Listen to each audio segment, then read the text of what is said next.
John Joseph Xavier Cihon, and I'm coming at you from Pittsburgh, Pennsylvania. I went to see Kanye's Donda 2 listening party in an Imax theater on Tuesday night, and I'm going to share my thoughts about it. First, though, if you like this kind of content, please slap that like button and subscribe. It seems like a small thing, but it does really help the channel grow. And as well, there are links to leave a tip. Anything you can do if you like this content, any amount is appreciated. Nothing is expected, but everything does help. Also, after you watch this video, please leave a comment. I like to know what you think, and it also helps the channel grow when you do that. So with that out of the way, let's get to it. So Kanye's listening party for Donda 2 showed in IMAX theaters in 17 cities. Pittsburgh was one of them. We lucked out. His Larry Hoover concert also showed in IMAX theaters, but it did not show in Pittsburgh. And I think that's because the Pittsburgh Steelers were actually playing a game at the same time. So the theater management probably decided nobody's going to show up in Pittsburgh. They might have been right. It's probably a wise decision on their part. But we got Donda 2. Now, Donda 2 did, just before it started, it announced that it was streaming on Kanye's website and on YouTube for free. They didn't announce that too far in advance, so I'd already bought the ticket. I had a feeling it was probably going to stream for free someplace, but I still would have bought the ticket because if there's one thing Kanye is, it's super ambitious. His skills don't always match his ambitions, and his follow-through doesn't always match his ambitions, that's for sure. But it's big, and I wanted to see it on an IMAX screen. I actually got the first row off the floor in the center, so I got the best seat in the house to see it for IMAX. So to me, definitely worth it. If you haven't watched it yet and you're watching this video, you might want to go back and watch Kanye's live stream too. I definitely found it interesting, definitely worth watching. So I bought the ticket. I spent $20 to watch what I could watch at home for free. And I showed up. It was scheduled to start at 9. I showed up at about 8:30, like a fool, because I had pre-bought the seat, so there was no need to get there early to get my seat. And, you know, it's Kanye. I knew Ye was not going to start on time. That's not what he does. So I showed up. I wasn't the first one in there. There were some people there. And people filtered in. Up until about 10 o'clock, people kept on filtering in. At about 9:45, a theater employee came out and told us that the delay was because of the artist. And everyone there was like, we know, we expected this. You don't need to tell us. She was nice about it, though. I talked to her a little bit later. I'll get to that, but she was a really nice lady. So, it gradually filled in. I had some college kids behind me who all wore suits. They came from about an hour away to see it. All kinds of people there. I had a mother with a young child under 10 next to me. A movie critic in his 30s was on my left side. And the theater wasn't 100% full, but it ended up being at least 90% full. So not quite a sellout, but pretty close to it. And just all over the map. I know myself, I discovered Kanye when Late Registration came out. I heard one of those songs on the radio. I loved it. And I immediately went back, listened to The College Dropout. And I've been a big fan ever since then.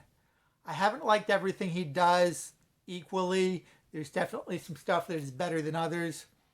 I know 808 and Heartbreak, when it came out, it was such a shift. I really wasn't into it. It's grown on me a little bit now. But what was kind of interesting to me was that, you know, there are college kids who weren't alive when Kanye's career started. And they're behind me. So I'm not going to say I was the person who's been a fan the longest there. Probably not, but definitely there were people who discovered Kanye a lot after I did. and different ages, different races, all sorts of different people. Um, and like I said, nobody expected it to start on time, and it was really fun. It was like a party. I smelled a couple people light up some weed at one point. I think they put it out pretty quickly before they got caught, but I definitely smelled it. And some people behind me, they were trading Pokemon with each other on their phones, and everybody was talking. So I'm actually really glad that I showed up and we waited because it was like being at a concert. I may not have had anything in common with these people, but we all either love Ye or find him fascinating enough to shell out $20 to be there on a Thursday night.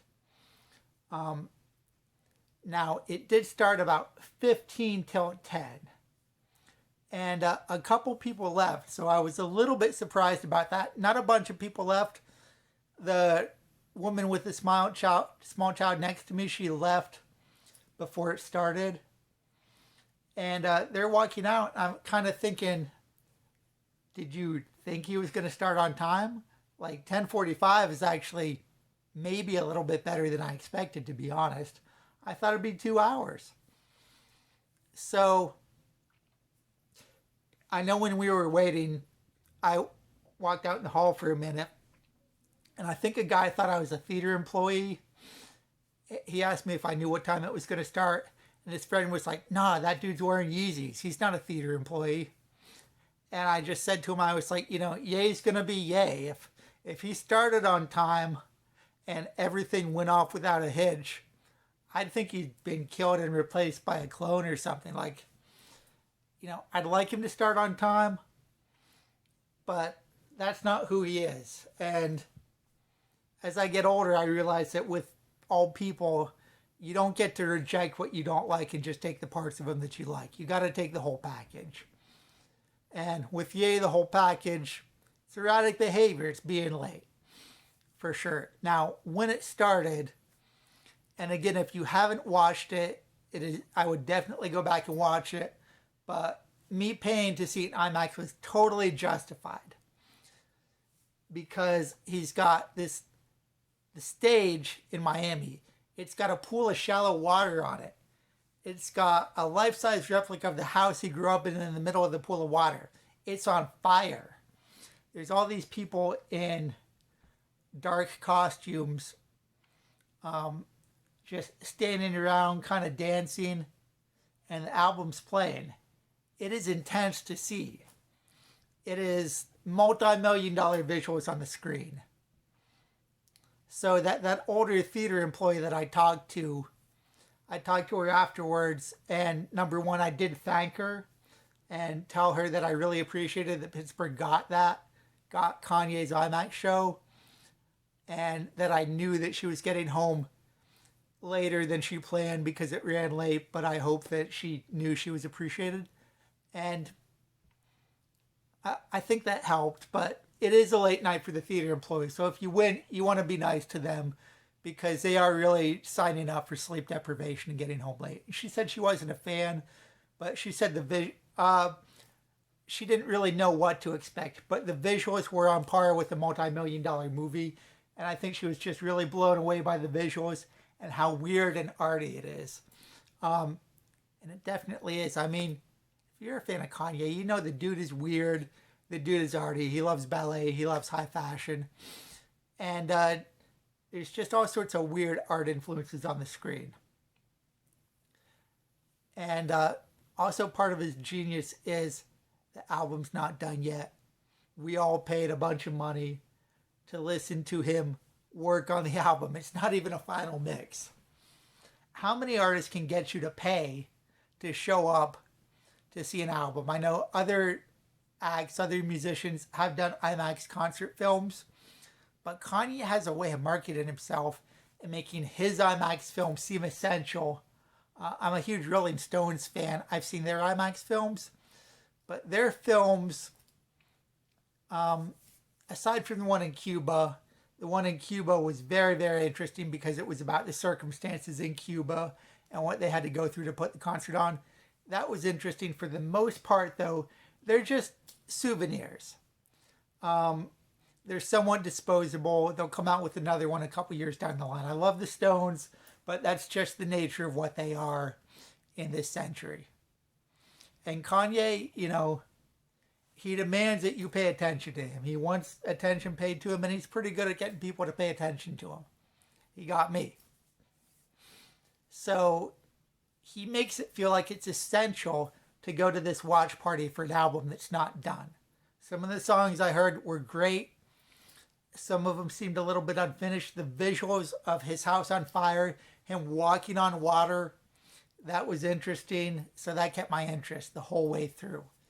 I mean, he's got the choir singing too. It sounds like Duel of the Fates in Star Wars at some points. He's all in black. I keep waiting for Pete Davidson to come out and do a lightsaber duel with him. Like, that's the vibe I got. Like, Kanye is going to face off. Pete Davidson is going to be in this other corner. They're going to put their lightsabers on. And Kanye is going to be like, I loved you, man. You were my friend. Give it up. I have the high ground. Like, that's what I expected. That's the vibe I got. Kanye definitely, he had a sample of his now ex-wife speaking. I will say, obviously the man is in pain. He's obviously struggling with the end of his marriage. I mean, he has 4 kids. I've been through a rough divorce. I have a son, so I can relate. I will say he's always talked about his life and his family and his art. So there's a lot of references to Kim during happy times. To me, it would feel off-brand to not reference what's going on in sadder times. Like, he's just taking us on that journey. That's in the art. As far as outside the art, that's a different story. I mean, I think when Kim signed up with Kanye, she knew that he was going to talk about her in his music. That's the kind of guy he is. So it didn't bother me that he was talking about it in his music. The sample of Kim did seem to be used in a respectful way. Not so much the sample of Kamala Harris. There was a sample of Kamala Harris in there, and I think it's safe to say Ye's not a fan of her, or liberals in general, as he just told us on his Instagram. But you can go and you can listen to that. I talked about that a little bit. I do want to stay focused on the Imax experience. Now, when it got to the live songs from the first Donda album at the end, the backing tracks that they were singing along to and the in-ear monitors for the performers got out of sync towards the end. So the last song, Playboy Cardi was just screaming like a man possessed. It sounded like the soundtrack into a descent into hell. It was awful. A lot of Donda 2 is very good. Parts of it were maybe great. The end of this was awful. But you know what? Just the fact that it was just so awful. Playboy Cardi screaming. There's this skater-looking dude with Liberty spikes. Nobody knew who it is. Everyone in the theater's asking each other, who's that on stage? By the way, his name was Burberry Airy. He's a skater that Virgil from Off-White was fond of and used as a model. I didn't know that till I looked it up afterwards. But it's awful, but just it being awful, out of control, like that is kind of the element of what you showed up for. Like, it's real. Kanye's real, and just this being awful and out of control, it's real. That was kind of awesome. And to just end with an absolute disaster, that was cool. That was actually cool to me. Kanye threw his mic into the water. I'm sure the mic is ruined because he was so frustrated. Playboy Cardi screaming. And it was a fun night. So I know some of the other people there were a little bit disappointed, but I want the experience, and I got the experience. So to me, well worth the money. If you get a chance to do it, I'd recommend you do it in the future. Don't plan to get up early the next day. I know one of the college kids behind me told me he had a test the next morning, but it was in philosophy of the mind, so I think he could probably fake that. I think seeing Kanye, it'll probably help you with your philosophy of mind test. If he had an applied physics or an algebra test, maybe not so good. So that's my experience. I think most of the people there enjoyed it. They were a little bit disappointed with the live stuff. It's a fun time though. So I don't know what else to say about it. I think I've given you all my thoughts over the last 15 minutes. So thank you again so much for watching. I do appreciate it. Leave a like, leave a comment, subscribe to find out about more content like this in the future. If you're able to, please leave a tip. Any amount, no matter how small, is appreciated. And again, thank you so much for watching and have a wonderful day.